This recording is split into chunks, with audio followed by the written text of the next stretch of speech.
We were all about ska. There was a fine line eh. Kung ska, nung panahon na yun, kung Ska. ska ka lang. Reggae Kung ka. reggae lang. Pumasok ako sa reggae na eksena because I really wanted to play in a crowd.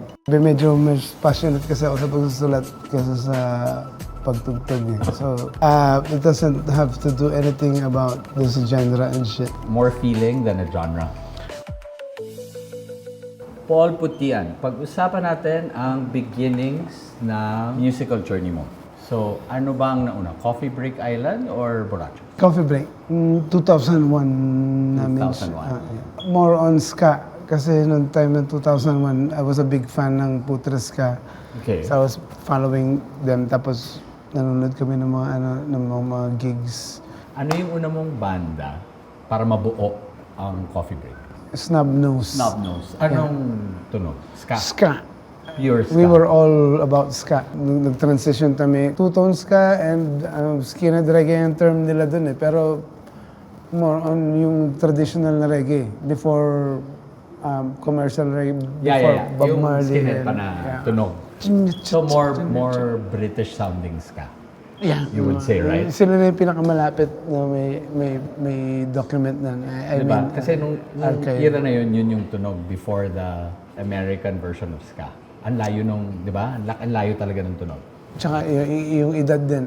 Yung It edad. was long, 70s, from the 80s. 70s to 80s. tas 90s na yung nag-emerge yung American. Yeah. So, Snub Nose. Snub Nose. Anong taon to? 90s definitely. 90s mga late din. 90s. So, yung transition to Coffee Break, anong taon and paano yung transition to reggae? Snub Nose was going nowhere. Yung mga members ng Snub Nose, nagkaroon ng problema yung Putres Ska. So, hiniram nila yung bassist namin. Yung keyboard namin kinuha rin. Si Leo ba to? Hindi pa. Hindi pa. It Si Leo was, second hand. Dahil doon, nagkaroon ng Coffee Break. Tama, Yeah. di ba? Kasi It's it's either ska or or reggae reggae. lang. Di ba? You were doing both with Coffee Break. There was a fine line eh. Kung ska, nung panahon na yun, kung ska ka lang. Reggae Kung ka. reggae ka, reggae lang.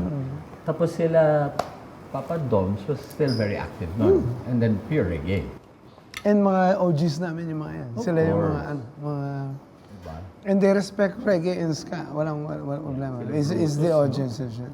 First album ng Coffee Break, kailan siya lumabas? 2006, I think. Meron kayong hit song. Hit song yun, bro. Ano nga ulit?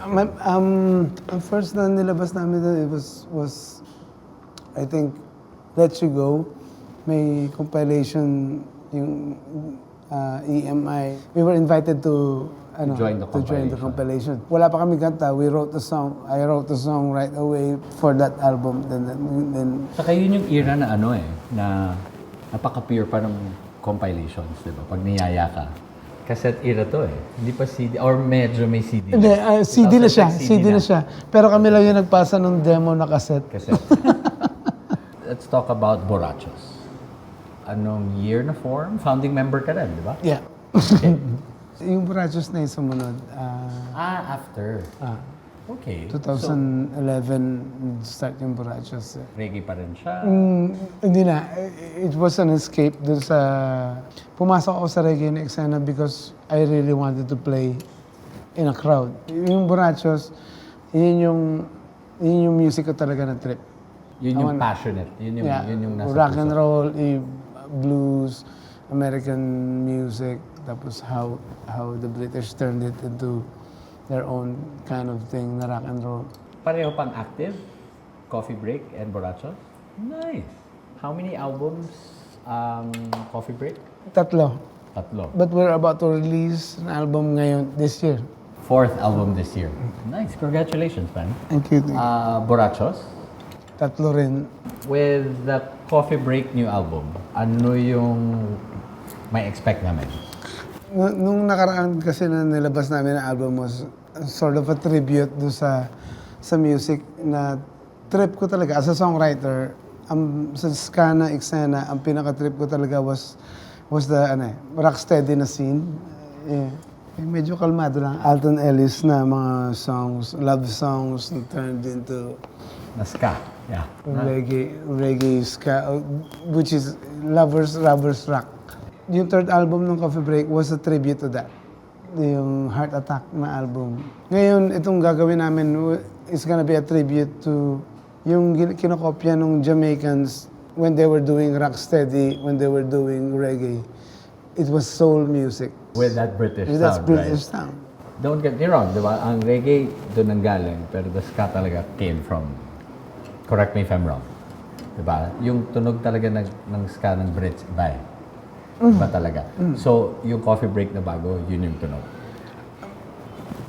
Somewhere in that, Andun alley. sa, Yeah. nice. Pag-usapan natin ang solo career. What I've heard is you've been writing your own as a solo artist. Yeah. Ano ang tunog? Ano ang songwriting style? And what do we expect? It doesn't have to do anything about this genre and shit. Nice. Ano bang, it's what I'm saying. It's more feeling. Yeah. More feeling than a genre. More on what I'm writing. Medyo mas passionate kasi ako sa pagsusulat kaysa sa pagtugtog eh. So, medyo mas proficient ako sa pagtugtog. Pero mas gusto kong sumusulat. Nice. How many songs ready? Album na yun, bro. Yun na. Ganun na eh. Oh. So, are you gonna play any of your solo stuff later? I'm gonna play all my solo stuff. Wow. Kasi nga, Coffee Break, may ano na yun eh.